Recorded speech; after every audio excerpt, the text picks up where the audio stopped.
आज का कहानी है importance of time in Hindi. एक गांव में 3 लड़के रहते थे। राम, श्याम और राजू। तीनों के पिता काफ़ी अमीर थे। तीनों का बचपन बहुत अच्छे तरह से गुजरा था। उनके माता पिता कभी भी उनकी कोई भी मांग को अनदेखा नहीं करते थे।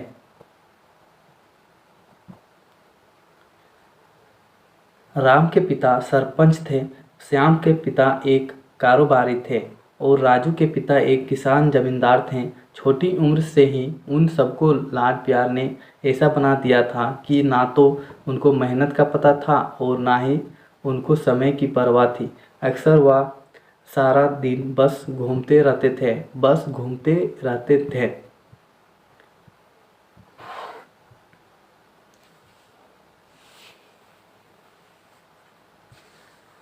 नशे और अन्य भोगविलास में डूबे रहते थे, जिससे उनके गांव वाले भी दुखी थे। सरपंच और बड़े लोगों के बच्चे होने के कारण उनकी कोई शिकायत कर पाने की हिम्मत नहीं कर पाता था, जिससे उनका मनोबल और बढ़ गया था। एक दिन उनके गांव में बहुत तेज बारिश हुई, जिसमें सब लोगों को नुकसान हुआ, जिसमें इन तीनों के पिता भी थे। लेकिन इतना कुछ होने के बाद भी उनके बेटों का वही हाल था।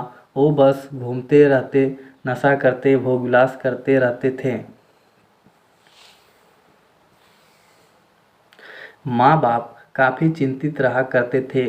ये तीनों भले ही कितने गंदे थे, लेकिन इन तीनों के अंदर एक खास बात थी जिसकी पहचान किसी को नहीं थी और उनको खुद को भी पता नहीं था। राम एक बहुत अच्छा नेता प्रतिपक्ष था, क्योंकि अपने पिता के पास रहते हुए उसको इसका काफ़ी ज्ञान हो गया था, क्योंकि उसके पिता सरपंच थे। श्याम भी इस तरह से बिजनेस की समझ रखता था, क्योंकि उसके पिता एक कारोबारी थे और राजू खेती का काम जानता था, क्योंकि उसके पिता जमींदार थे। पर अपनी गलत कामों की वजह से उन सब ने अपने इन टैलेंट पर ध्यान ही नहीं दिया, जो कि उनकी सबसे बड़ी कमजोरी थी। इस तरह से इनकी बदमाशियों को देखकर इनके पिता उन्हें सीख देने को सोचे। तीनों पिताओं ने आपस में बात करी और उसका एक हल निकाला। तीनों पिताओं ने अपना अपना काम अपने अपने बेटों को सौंप दिए, जिससे उनको समय की कदर का पता लग सके। तीनों के पिता ने एक वसीयत बनाई, जिसमें ये लिखा था कि 1 वर्ष के अंदर इन तीनों को 10 लाख रुपए कमा कर देने होंगे, जो बिना किसी गलत काम करके कमाए गए हो, और तीनों को अलग अलग स्थान पर रहना था। इन तीनों को 5-5 लाख रुपये भी दिए गए, ताकि उनको अपना काम स्टार्ट करने में दिक्कत ना हो।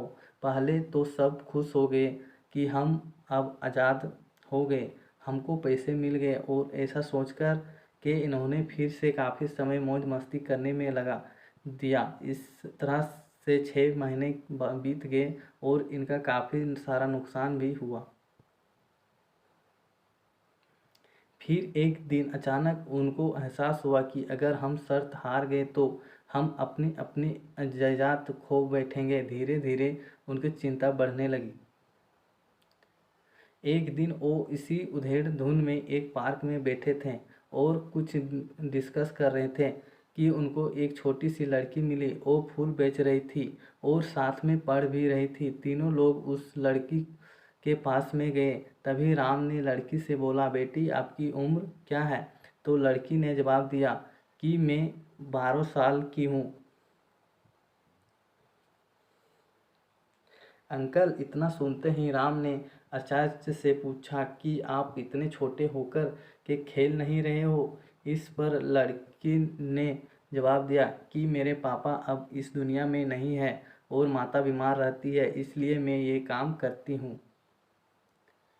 ये सुनकर राम ने अपना पर्स निकाला। उसके पास जो भी पैसे बचे थे वो उस लड़की को देने लगा। उसके बाद लड़की ने बोला, अंकल आप भी फूल ले लो, मुझे बहुत खुशी होगी, क्योंकि मैं अगर आपसे फ्री में पैसे ले लूँगी तो फिर मेरा पढ़ाई में मन नहीं लगेगा, मैं काम चोर बन जाऊँगी, क्योंकि यही समय है जिस समय में अपना भविष्य लिख सकती हूँ।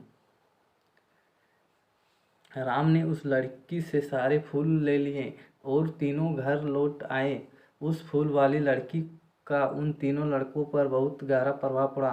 रात भर उन तीनों ने उस बच्ची के बारे में सोचते रहे और उन्हें एहसास हुआ कि वो तीनों कितने गलत थे। तीनों ही दोस्तों को एहसास हुआ कि आज भी उनके पास 6 महीने का समय है अपने पिता के दिए गए काम को पूरा करने का और भविष्य बनाने का।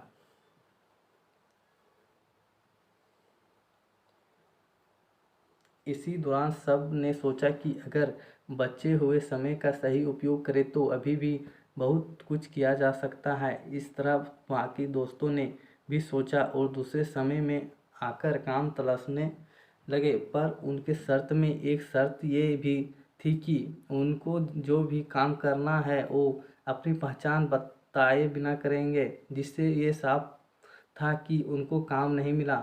और जब काम नहीं मिला तो उन्हें सोच लिया तब वो अगर कुछ भी करेंगे तो अपने गांव में जाकर ही काम करेंगे। भले ही उनके पिता कुछ भी सोचे, लेकिन फिर भी अपने गांव में जाएंगे और अपने गांव में कुछ नए काम करेंगे, भले ही उनको अपने पिता की वसीयत ना मिले। तीनों लड़के अपने गांव में फिर से आए और अपने अपने पिताओं से जाकर के मिले और उन्होंने अपने अनुभव के बारे में बताया और बोला कि वो आगे से ऐसे गलती नहीं करेंगे और वो उन्हें माफ़ कर दें।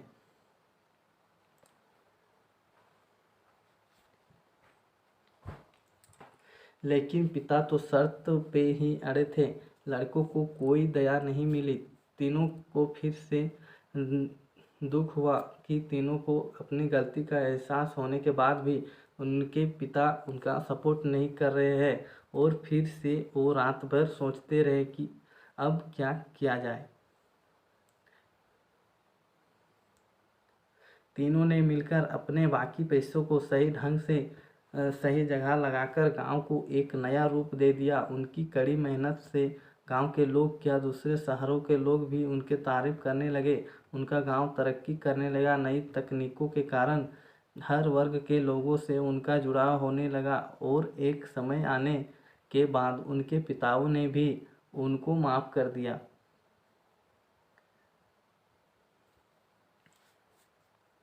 इस तरह से दोस्तों उन तीनों को समय की कीमत का अंदाज़ा हुआ कि पहले वो कितना समय बर्बाद कर रहे थे, लेकिन जब से उनको समय की कीमत का अंदाज़ा हुआ तब से उन्होंने समय को बर्बाद नहीं किया और काम करके पैसा कमाया, नाम कमाया और ये सीखा ईमानदारी से ज़िंदगी कैसे जीते हैं। दोस्तों कुल मिलाकर कहने का मतलब यही है कि आप सभी का समय को बर्बाद ना करें। अगर ये समय आपके हाथ से निकल गया तो कुछ नहीं कर सकते हैं। और हाँ, समय के पास इतना समय नहीं है कि वो आपको दोबारा समय दे सकें।